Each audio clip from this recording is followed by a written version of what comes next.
Thursday to everybody. Finalized a good game plan.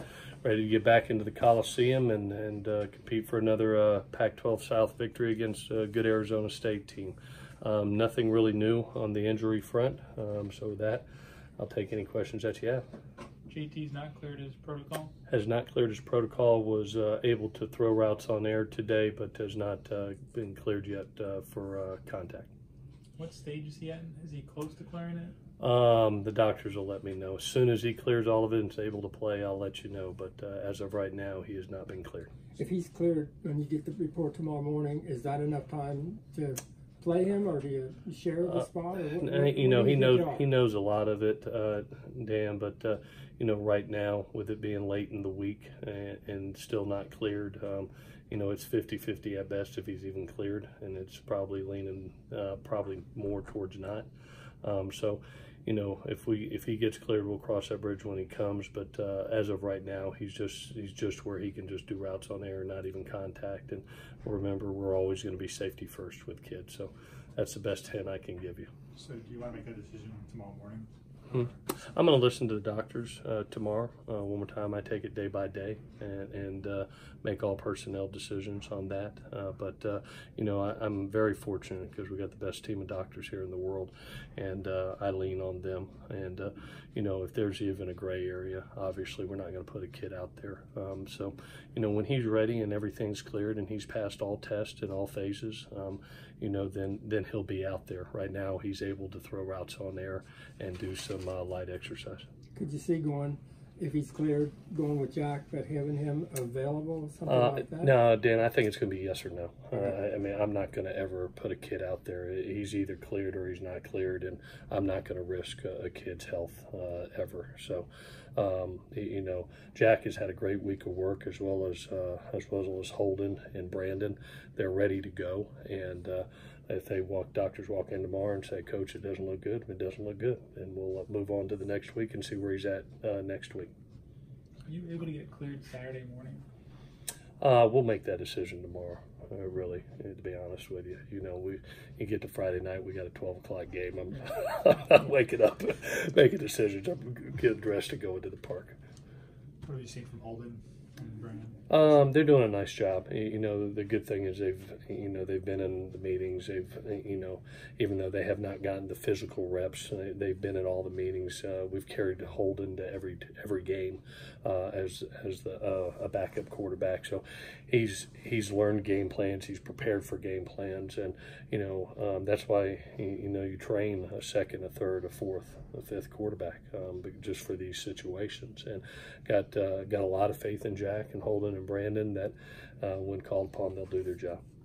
Coming off a tough loss like the one you just had and looking to try to improve, how do you go about making sure that either the players in question, your staff under you, is being held accountable to you? Like, what's the process in terms of making sure that they feel that? Well, accountability is always something that it's a daily. It's not just something you just spring up and say, "Hey, let's talk about accountability." It's an everyday thing with us, and our coaches and our players work tirelessly to try to win football games and do the things the right way and teach kids. For us, we did have a tough loss at Utah, a loss that we're going to make the corrections off of.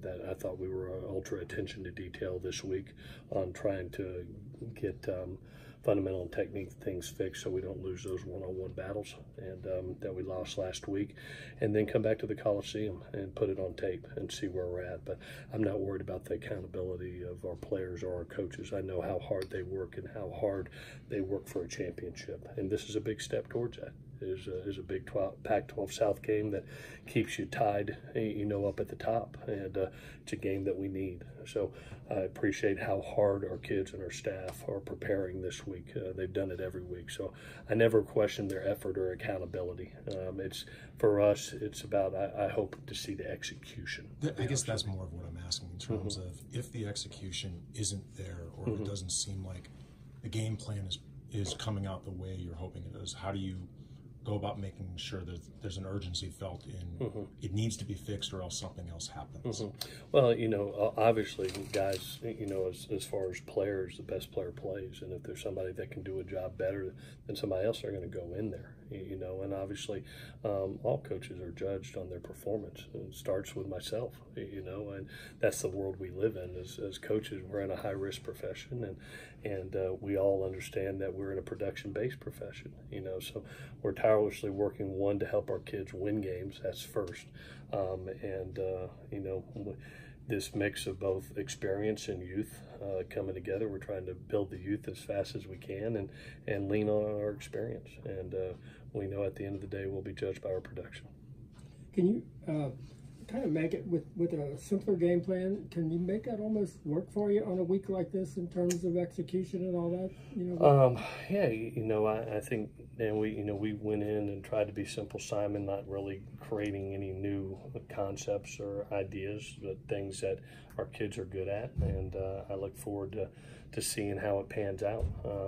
You know, I think T's done a nice job of just saying, hey, I'm not going to reinvent the wheel. I'm going to do things that we think that Jack can handle, and if JT got back late, that he would be able to handle also on not a lot of reps this week. So it is a simple Simon game plan, and I think our kids will play fast off of it. Last year you were playing ASU last week of October, coming off the loss of Notre Dame, kind of similar situation this time around. What's the key to getting a team to bounce back? You know, the beauty of here and why I enjoy this place so much is I'm dealing with the best of the best in the world as far as players and coaches and their expectations and what they want for themselves. It's not too hard. They immediately came back and worked their tails off this week, and they know how important this game is to us. To be able to stay at pace with everybody else is important. So they've had a good week of preparation. Now it's time to go play the game. To be honest with you, it's going to be fun to play in the daylight and you know, let the Coliseum be back in the Coliseum and have some fun out there. So I'm looking forward to watching it. How much is the home streak? Is it something even talked about? How much of a factor is that going into a game like this? I don't know if it's a streak, Dan, as much as, you know, I stood the seniors up today, and just so the younger guys understood how special it has been for these seniors, what they've accomplished and what they can accomplish this year, and a lot of what we want to do is going to be factored by this game. That's how important it is. And you know, yes, we've won a lot of games, and this bunch has won a lot of games, 19 in a row in that Coliseum. But I think it's more about every time we step in there, how we represent the tradition of that place. It's a place of history. It's a place of tradition of excellence, and we walk in there. Not only are you playing for your brotherhood, playing for your team, but you're representing SC every time that you walk into that place, and that's something that we've sold to our kids from day one, and they take a lot of pride in it. And we're very fortunate, knock on wood, to have had the opportunity to go 19 straight.